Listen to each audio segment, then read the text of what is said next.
Hi, this is Tom Sedlak, General Manager at 33rd Company Property Management. Thanks so much for taking time out of your busy day to watch our podcast. Today's topic is IRAs, using them to purchase residential real estate.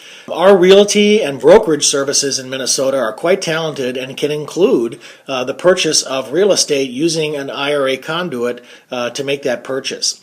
Is it a good deal? A lot of people ask that question and they wonder whether they should put real estate in their IRA or if they should keep it outside of their IRA. An IRA, of course, is a great instrument to have for protecting yourself from the tax bite of appreciating financial assets. Putting real estate can also help. However, in many cases, real estate already has significant tax benefits that many people are not aware of, and hence that's the reason for the blog today. Since most real estate investments already enjoy these tax benefits through depreciation, through expense write-offs, and in many cases through other vehicles, including 1031 exchanges and trusts, real estate already has a very good and protected venue for protecting yourself from the bite of taxes. So if you put real estate in your IRA, it's almost a redundant situation where you already have tax benefits and you're putting them into a tax-protected IRA. And in some cases, an IRA can limit your flexibility when it comes to real estate. So I'll give you a couple examples of that, the first of which is the tax deductibility of real estate. So outside of an IRA, typically when you fill out a Schedule E, which is going to be for your residential rental properties or your commercial rental properties, effectively, you've got three things that you're putting in that Schedule E. You're putting in income, you're putting in expenses, and at the very bottom, you're putting in depreciation.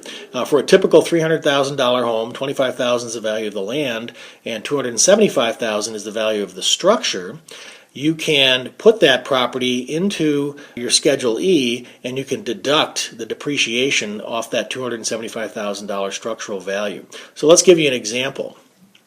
Out of that property A, that sample property, your Schedule E, let's say you get $1,500 a month in rent, your Schedule E is going to look like this. Your rents at the very top are going to be $1,500 times 12, which is $18,000. Your expenses are going to be your mortgage interest, your property taxes, your HOA fees, your insurance, property management fees, and any other fees and related expenses to that residential property. In fact, you can even include ancillary expenses such as travel. Many of our owners live around the world, literally, and they can fly back to that city or location where their property's at, drive by the property, and that entire trip now becomes a business trip, even if they're doing some personal travel along with it. And then same thing with subscriptions to trade journals, to real estate journals, and home office expenses potentially can be tax deductible.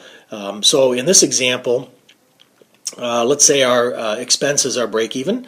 You've got $10,000 in mortgage interest, insurance, property taxes for a couple thousand, and let's say you've got $18,000 approximately in expenses for that property. So you've got $18,000 in income, $18,000 in expenses, you're break even. At the very bottom of your of your Schedule E, you're supposed to put your depreciation. Depreciation is straight line, 27.5 years for residential properties, and so you take your $275,000 value of the home, divide by 27.5, and you get a $10,000 annual depreciation expense that you can take off your taxes for the next 27.5 years.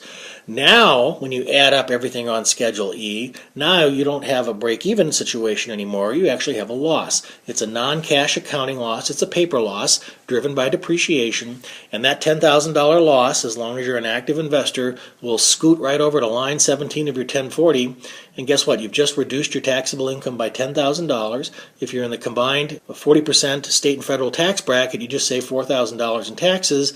Divide that by 12, and that's about $330 a month that you're getting in tax benefit. So you can see already that even outside of an IRA, you're going to get a significant tax benefit for owning real estate because of the ability to depreciate. So many investors prefer to opt out of putting real estate in their IRA. They'd rather protect untaxable or untax deferred investments like financial investments and stocks and bonds and all of that in their IRA, and then outside of their IRA they want to have the real estate. The nice thing is you can double dip. Here's an example. Your IRA contains a multitude of stocks, bonds, mutual funds, and all of your portfolio assets, all in financial assets, okay? And then you buy a rental property outside of your IRA, but you use the IRA's value to establish the reserve that you need in order to qualify for a rental loan for a mortgage for that rental property. Typically, banks use a 75% metric to use the value of an IRA or a 401k as a reserve for your mortgage for your rental property. So many banks require a 6-month reserve. And so if you have a $1,500 a month rental, you're going to need $9,000 in reserve in your IRA in order to support that mortgage. Okay, so that's what they're looking for, is 6 months worth of equivalent rent as a reserve in your account in case you have a vacancy that lasts 6 months. And the IRA is a great way to do that. So because you need 75%, you're going to need $9,000 in your IRA, and that's going to be divided by 75%, and that's going to be, about $12,000 is what you'll need in your IRA to support that reserve for your mortgage for purchasing that home outside of the IRA. So that's typically the way IRAs are used by investors in order to support their real estate activities. As far as managing rental properties, if you do have properties within an IRA, certainly talented property managers can manage that. There is some additional reporting that's required. There's an additional account that has to be given to your property manager because all of the rent distributions are typically deposited directly into that IRA account, and some IRA banks don't allow automatic ACH cash receipts. So in other words, there might be some manual check writing or whatever in order to accommodate the requirements of the individual bank where your IRA is held. So in summary, since many financial investments in a portfolio do not enjoy tax-free status, that's usually the best place for them is in an IRA. And for real estate, because of the tax advantages, it's typically best to keep them outside of your IRA. But when you work in conjunction with your IRA reserves and the mortgage requirements for purchasing a rental property, you'll get the best bang for your buck. I want to at least provide a disclaimer to you. We are not tax attorneys. We are not CPAs. The advice that we have is based on our own experience to the best of our knowledge, and we certainly recommend that you go out and seek the advice of a tax professional or your CPA in order to confirm the best path forward for you when it comes to investing in real estate.